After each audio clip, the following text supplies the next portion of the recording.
Тогда слово для выступления предоставляется заявителю Карабаеву Тимуру Эднановичу. Пожалуйста, к трибуне пройдите.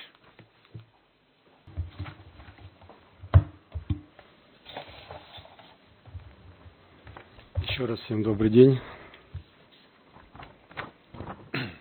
Уважаемые судьи Конституционной палаты Верховного суда, уважаемые представители сторон, позвольте мне не зачитывать повторно мои ходатайства, а подробно остановиться на аргументах, обосновывающих мою позицию, которые, по моему глубокому убеждению, будут очень полезны и интересны для присутствующих в конечном итоге позволят вынести взвешенное, а главное справедливое решение.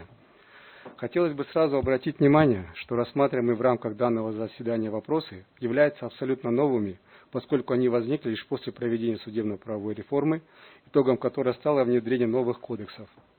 Соответственно, от вашего правильного понимания сущности вопроса роли потерпевшего в уголовном процессе, задач, которые возлагаются на Институт процессуальных соглашений, место несовершеннолетних в нем, будет определена дальнейшая досудебная и судебная практика в Кыргызской Республике.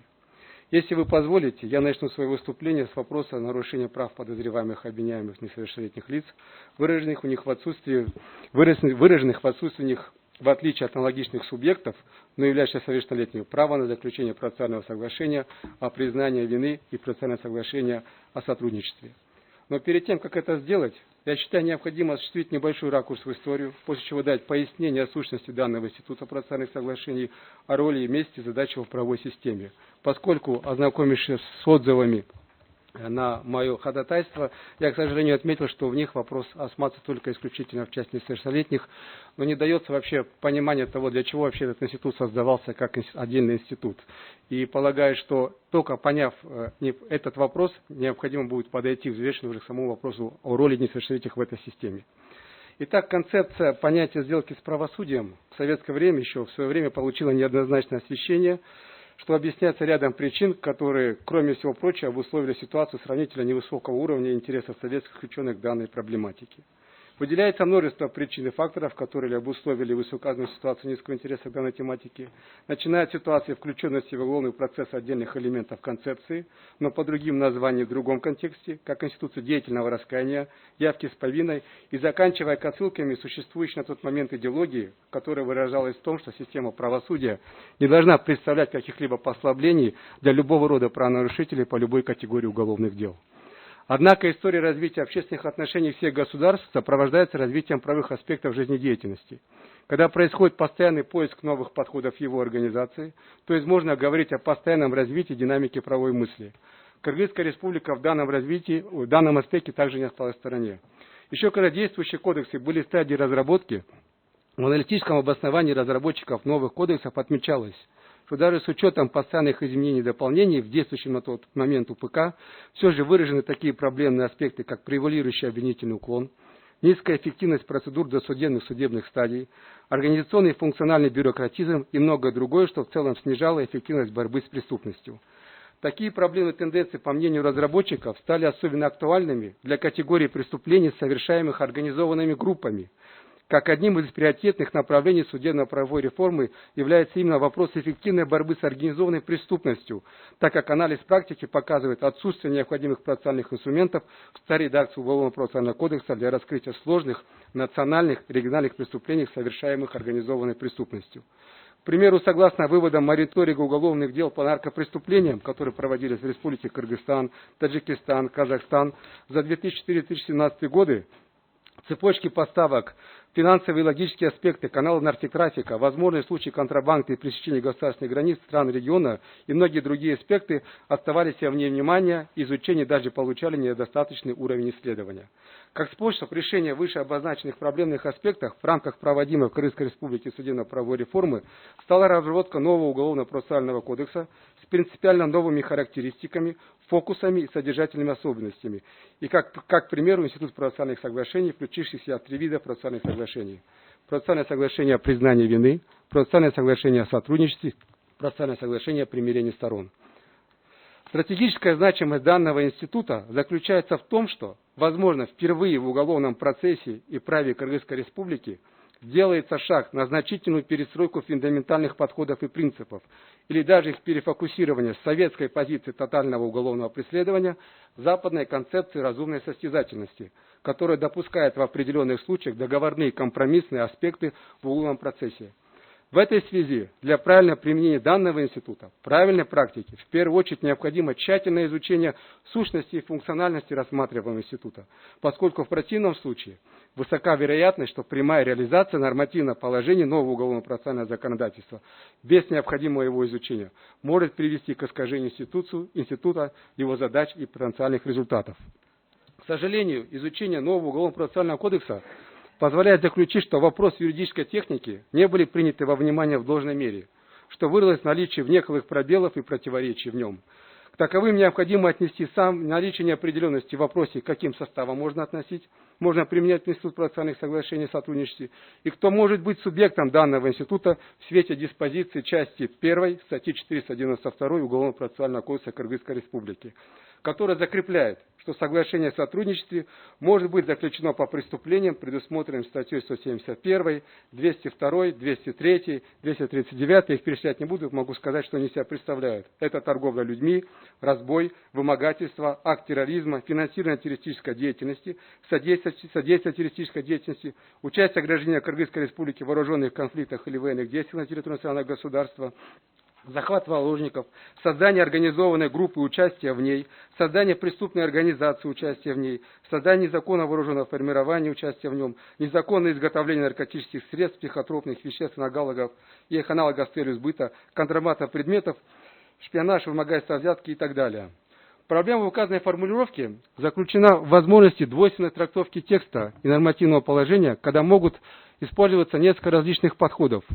Я их хочу вам рассказать на примере конкретно несовершеннолетних. Давайте их рассмотрим на примере очень актуального для нашей страны общественно опасного деяния, как сбыт наркотических средств. Кстати, уголовная ответственность на него наступает, как вам известно, 14 лет. То есть законодатель предусматривает такую возможность ответственности и несовершеннолетнего. Самый узкий подход, который мы можем трактовать в этой норме, что ответственным лицом за данное преступление может проходить то лицо, которое проходит не конкретно по данному составу преступления, то есть по статье 267. Средний подход заключается в том, что процессуальное заключение может быть заключено с лицом, который, например, проходит по другому составу преступления, член организованной группы, участник нее, но ему что-то известно, например, по тому же самому сбыту наркотиков. И, соответственно, если он может что-то об этом заявить, он тоже может быть предметом, точнее, субъектом заключения данного процессуального соглашения. И третий, самый широкий подход заключается в том, что процессуальное соглашение может быть заключено именно конкретно по тем составам, которые указаны в Уголовно-процессуальном кодексе, но субъектом этого процессуального соглашения может быть лицо, которое проходит по любым преступлениям, если ему что-то известно, что позволит государству раскрыть именно те преступления, которые указаны перечнем статей, по которым заключается такое процессуальное соглашение.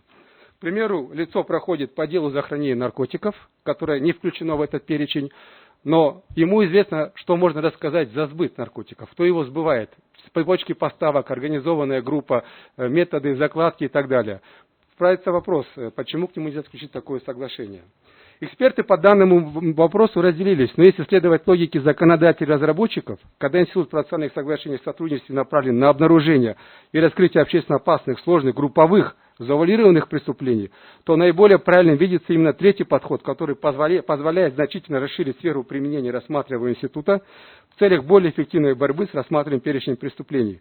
Согласитесь, выглядит довольно необъяснимым, нерациональным подход, предусматривающий лишение лица, к примеру, попавшего за хранение наркотиков, право рассказать об его источнике, получении роли других лиц в этом преступном общественном деянии, в обмене на представление ему определенных послаблений и преференций. Этим самым мы не только нивелируем данный институт, но сужаем его возможности, а самое главное, ограничиваем государство в лице уполномоченных органов вести качественную борьбу с данным злом, обеспечивать конституционные права и обязанности граждан. И поэтому данный институт необходимо рассматривать не только с позиции конкретной стороны, чьи права, по моему мнению, нарушаются, но и со стороны интересов самого государства и возложенных на него Конституцией обязанностей перед гражданами.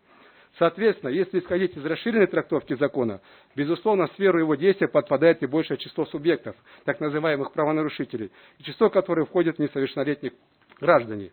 В то же время, Никто не может исключить их непосредственное участие и в самих преступлениях, оговоренных в части 1 статьи 492 Уголовно-процессуального кодекса. Я уже их отмечал, это то же самое сбыт наркотиков, это то же самое участие в созданной организованной преступной группе. Согласитесь, тоже употребление и распространение наркотиков в наше время зачастую начинается уже со школьной семьи.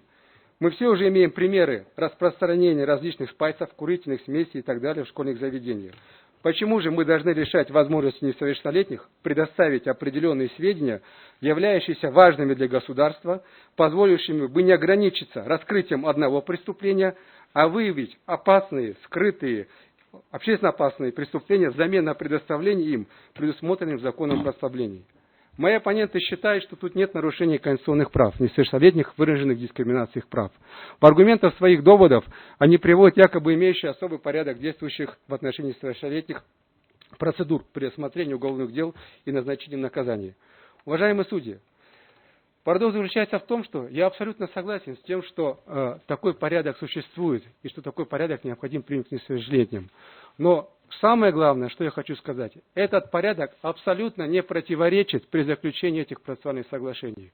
Процессуальное соглашение – это элемент, механизм, который позволяет найти компромисс в вопросах, выраженных в какой-то заинтересованности государства и в вопросах заинтересованности, выраженных у лица, который сообщает о каком-то виде преступления. А что происходит в период нахождения этого компромисса? Эти допросы, необходимые процедурные следственные действия, они совершаются в рамках норм Уголовно-процессуального кодекса и в рамках тех норм, которые конкретно предусмотрены для несовершеннолетнего. Что касается и вопроса непосредственно назначения наказания. Что имеется в виду? Так, в обосновании своих доводов оппонентов указывается на главу 54 Уголовно-процессуального кодекса Кыргызской Республики, определяющий особый порядок производства по делам о преступлениях, о проступках, совершенных несовершеннолетними.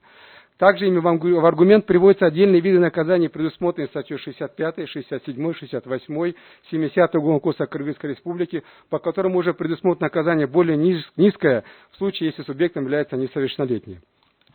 Как я уже говорил, эти нормы абсолютно не противоречат процессуальному соглашению и могут работать вместе, а иногда и отдельно. Это право несовершеннолетнего. Мы этот институт должны рассматривать как право. Не обязательно, что он обязан заключить это соглашение. Это его право пойти таким путем, либо таким путем. Иногда, как я уже говорю, эти пути, связанные с процессуальным соглашением, они абсолютно интегрируются в те процессуальные действия, которые необходимо совершать с несовершеннолетним, с учетом тех особенностей, которые прописаны в Уголовно-процессуальном кодексе. Однако необходимо понимать, что описанные в нем процедуры все же ухудшают положение несовершеннолетнего в рамках назначаемых судом вида и размера наказания. Что здесь имеется в виду? Так указанными в нормы статей в возражениях оппонентов лишь определяет диапазон размера наказания для несовершеннолетнего, в пределах которого суд может определить окончательное наказание. Кроме этого, данная особая процедура не предусматривает возможности замены одного вида наказания, указанного в диспозиции в соответствии со статьей Уголовного кодекса, на другой вид наказания, который не предусмотрен в этой статье. В то же время в пункте 3 статьи 80 отмечается Уголовного кодекса, что при заключении соглашения о сотрудничестве суд назначает наказание, предусмотренное в соглашении о сотрудничестве, в соответствии с видами наказания, предусмотренными в статье 64 Уголовного кодекса Кыргызской Республики. Это штраф, общественные работы, лишение свободы и так далее. Согласно подпункта 7 пункта 4 статьи 493 Уголовно-процессуального кодекса, определяющего порядок заключения соглашения о сотрудничестве, к исключительному праву прокурора отнесено определение данным соглашением вида и размера наказания, которое после утверждения следственным судьей будет в обязательном порядке назначено судом при условии соблюдения подозреваемым обязательств, указанных в соглашении о сотрудничестве. Таким образом, в конечном итоге, вид и размер наказания для несовершеннолетнего может коренным образом отличаться от вида и размера наказания, предусмотренного конкретной статьей Уголовного кодекса Кыргызской Республики, по которой несовершеннолетний проходит обвиняемым. Соответственно, несовершеннолетний, обладая правом на заключение такого соглашения, получает законные основания на замену вида наказания, а также на возможность заранее договориться о размере наказания, которое суд будет обязан ему назначить в случае заключения такого соглашения. О чем здесь конкретно имеется в виду? Статья 493 Уголовно-процессуального кодекса говорит: Вид и размер наказания в полномочиях прокурора, порядок рассмотрения ходатайств о заключении соглашения о сотрудничестве. Вид и размер наказания, который будет применен судом в отношении подозреваемого при условии соблюдения обязательств, указанных в статье о сотрудничестве.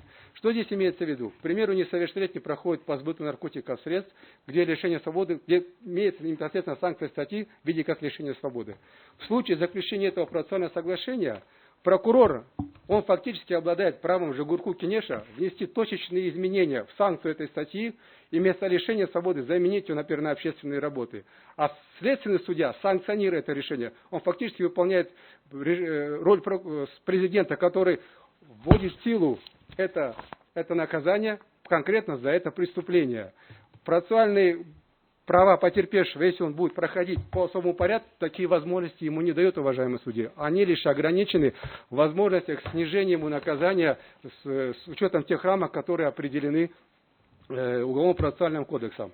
К тому же, уважаемые судьи, где говорится о том, что при заключении этого процессуального соглашения прокурор, назначая иное наказание, не может руководствоваться нормами наказания, непосредственно обозначенными для несовершеннолетнего. Этого нет. Значит, прокурор при заключении процессуального соглашения и определяя вид наказания конкретный и размер наказания несовершеннолетнему, может руководствоваться теми нормами статьи непосредственно для несовершеннолетнего. То есть тот вид наказания в виде лишения свободы, который для него обозначен, из него выбирать конкретный вид, размер наказания, или штраф, конкретный опять из штрафа, который непосредственно обозначен для несовершеннолетнего. Этих норм в процессуальном кодексе, запрещая их, нет.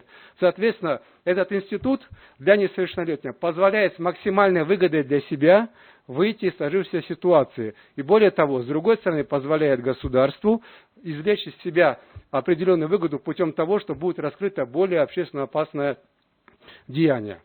Далее. Относительно нарушения прав несовершеннолетних на заключение процессуального соглашения о признании вины. Также бы хотелось обратить внимание, что согласно пункту 1.2 статьи 80 при заключении лицом соглашения о признании вины суд назначает наказание, не связанное с лишением свободы в пределах минимального размера наказания, при усмотре санкции конкретной части особенной части Уголовного кодекса Крымской Республики. В случае отсутствия санкций статьи наказание, не связанных с лишением свободы, наказание в виде лишения свободы назначается на одну категорию ниже, чем предусмотрена санкция конкретной статьи. Таким образом, при заключении совершеннолетним соглашения о признании вины, он получит реально избежать возможность наказания в виде лишения свободы, если диспозиция статьи Уголовного кодекса наряду с лишением свободы будет иной вид наказания, к примеру, штраф. А также заранее знать размер наказания, который ему определит соглашением прокурор. Потому что и в соглашении о признании вины не суд назначает наказание. Суд в этой ситуации, он как нотариус, он лишь оглашает то наказание, которое уже заключено с прокурором. Это не прерогатива суда. Суд здесь только констатирует факт фактически.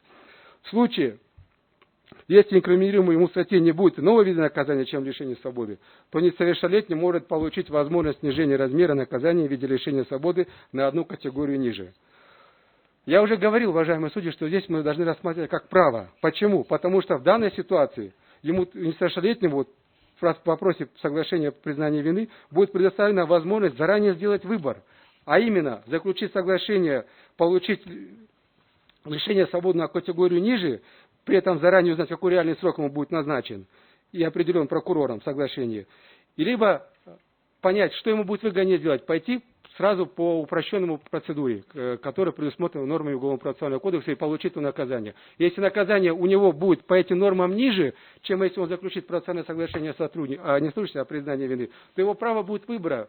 Поэтому мы здесь никаким образом не нарушаем эти его конституционные права, права о том, что на него может быть какое-то оказано давление, как указывают мои оппоненты, то, что какая-то возможность дискриминации быть с его стороны, со стороны следственных органов, поскольку все те процедуры, которые будут сопутствовать перед заключением этого соглашения, они будут проводиться в рамках той главы Уголовно-процессуального кодекса, которая предусматривает особый порядок того же самого допроса несовершеннолетнего, как и в суде, так и в ходе следствия. Кроме этого, у несовершеннолетнего будет опять же выбор, отказаться от пробационного надзора или нет. Упрощенный порядок для несовершеннолетних, не упрощенный порядок, а особые процедуры, которые предусмотрены Уголовно-процессуальным кодексом, такой возможности ему также не дают. Поэтому, опять же, говоря о выборе, я полагаю, что эти два процессуальных соглашения, при наличии возможности участия в них несовершеннолетних, они пойдут только на пользу, поскольку позволят, как я уже отмечал, для них выбрать наиболее приемлемый путь, а во-вторых, государство в этой ситуации, в первую очередь, она позволит для того, чтобы раскрылись более такие опасные преступления, а в другой ситуации это будет процессуальная экономия, какими задачами, в принципе, и обладала, какие задачи, в принципе, ставились перед этим процессуальным кодексом, чтобы упростить судебное производство. Оппоненты также указывают то, что это уже про потерпевшего. Прошу прощения. Далее. Позвольте мне перейти к вопросу нарушения прав потерпевшего на судебную защиту. Так, одним из актуальных вопросов, который вызывает дискуссии среди ученых, экспертов, практиков, юристов Кыргызской Республики после принятия вступления в действие нового процессуального кодекса, является неясность в отношении положения потерпевшего в свете нового уголовного процессуального законодательства и конкретно правового института процессуального соглашения о признании вины. Неясность заключается в том, что при заключении соглашения о признании вины полностью игнорируется вопрос согласия или несогласия потерпевшего на заключение такого соглашения.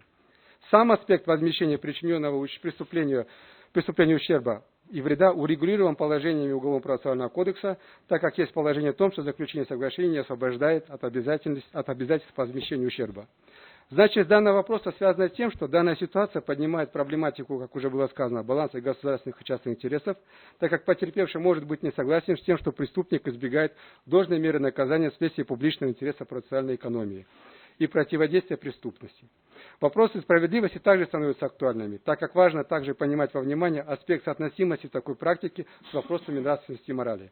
Действительно, многими практиками, юристами и экспертами видится проблемная ситуация, когда виновное лицо может легко избежать наказания, связанного с лишением свободы вследствие признания вины, и значительно его облегчить. Если обратиться к практике других стран, и в первую очередь практике Российской Федерации, Республики Казахстан, то такие вопросы там были и остаются актуальными. Тем не менее, с учетом того, что у них участие потерпевшего в данных вопросах обязательных, они так выражены, как у нас. Интересной являлась практика только Республики Казахстан в данном вопросе, поскольку, если говорим об обязательном участии потерпевшего в рассмотрении участия в данной сделке, то здесь стоит вопрос, как быть с теми преступлениями, когда субъектом преступления нету, является государство. Этот вопрос, в свою очередь, стал в Казахстане, поскольку там согласие потерпевшего на признание вины обязательно является.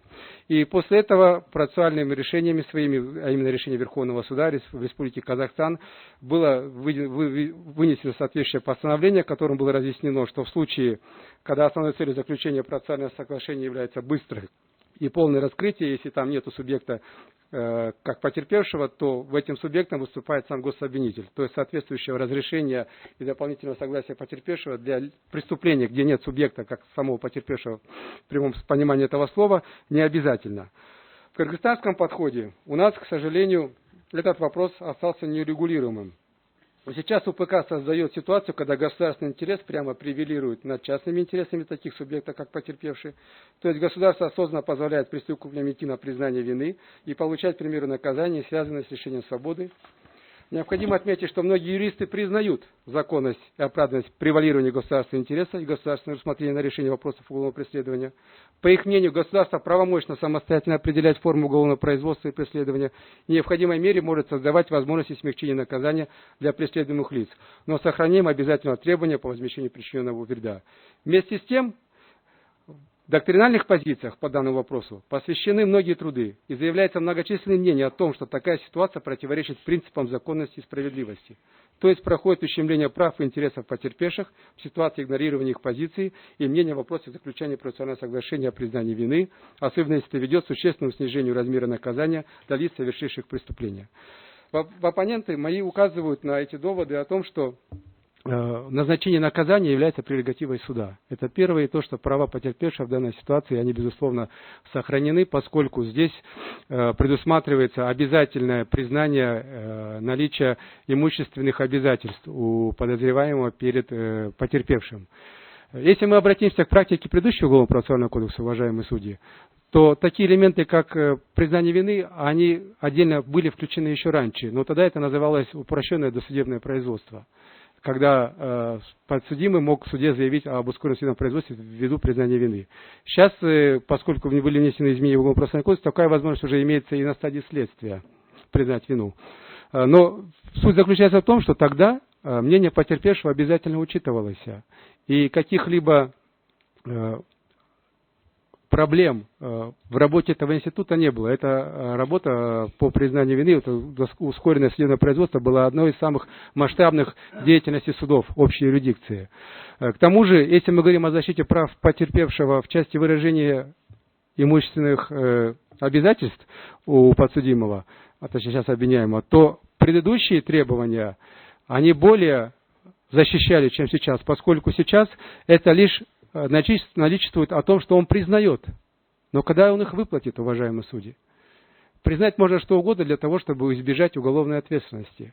То есть преступник осознанно признает этот имущественный вред, который он причинил, и соглашается его возместить для того, чтобы заключить это процессуальное соглашение.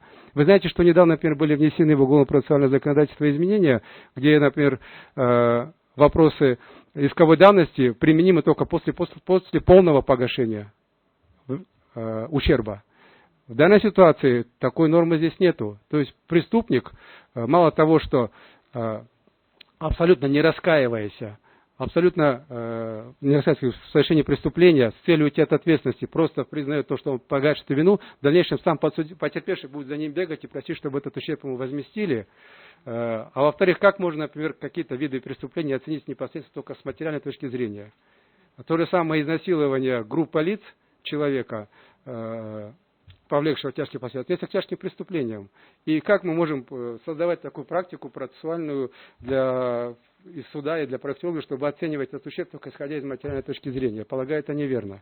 Поэтому вопросы возмещения ущерба, безусловно, здесь со стороны Уголовно-процессуального кодекса потерпевшие ни в коем случае не защищены. Они просто определенно гарантированы, но в то же время такой гарантии 100% нет. Это первое. Второе, когда говорится, что это прерогатива суда. Опять же, как касается преступления, процессуального соглашения о сотрудничестве, то здесь это не прерогатива суда, уважаемые судьи. Это опять же прерогатива прокурора. Суд назначает наказание, исходя из соглашения о признании вины. Прокурор определяет, какой вид наказания будет. Только в отличие от процессуального соглашения о сотрудничестве, он определяет в рамках статьи 80, где конкретно написано, что он определяет наказание только в рамках той статьи, по которому сам обвиняемый проходит. Он не может изменить вид наказания. Он только может его снизить, либо заменить его на другой вид наказания, если он там имеется в санкции статьи. И, соответственно, как мы можем говорить о возможности праве потерпевшего обжаловать эти решения, если суд в прямом понимании этого слова это решение не выносит о наличии обстоятельств, которые повлияют на то, которые повлияют на определение конкретного размера наказания. Это определяется следственным судьей в ходе следствия, либо судьей после заключения прокурором соглашения в рамках судебного заседания.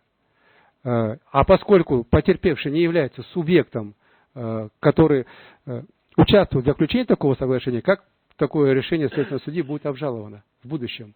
Это по большому счету является преюдицией уже для самого судьи. Если такое соглашение было заключено на следствии и потом поступило уже в суд при рассмотрении уголовного дела, оно обязательно для исполнения. И в этом вопросе возникает большая неопределенность, насколько это все справедливо.